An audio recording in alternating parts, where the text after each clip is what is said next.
toute l'équipe a changé sa manière de travailler dans le sens où il fallait être déjà dans un premier temps polyvalent, flexible, résilient en même temps parce que c'était un planning qui changeait régulièrement. Pendant la période du confinement, il y a eu des vols malgré tout, donc il fallait qu'on soit disponible. Ça a montré qu'on était capable donc de s'adapter à différentes situations. Donc on travaille aujourd'hui à mettre en place une organisation qui sera encore plus efficace.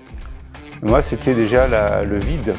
Le vide autant sur l'aéroport passager, mais sur la gare fret, avoir les deux terminaux, donc export et import vides, les zones de stockage complètement vides, avec pratiquement aucun colis, alors que c'est un endroit où ça vit beaucoup. Donc l'arrivée des premiers cargos MAX, dédiés aux masques. La particularité en plus, c'est des avions passagers qui étaient transformés en vol cargo. Les cartons étaient chargés en cabine.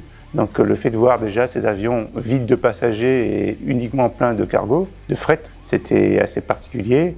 Et après la gestion des colis, nous au niveau du fret, était particulière parce que c'était des centaines de colis et de cartons qui sont arrivés d'un seul coup et qu'il fallait gérer en urgence parce qu'il y avait une forte attente derrière. Cette mise en lumière que le fret a eue depuis le début de cette crise a changé aussi la mentalité au niveau des équipes, l'état d'esprit. On a compris qu'on avait un rôle important dans l'économie locale. On était un point d'entrée donc stratégique pour l'économie locale. Ça a permis de prendre conscience de ce rôle-là et de s'adapter, d'être plus efficace.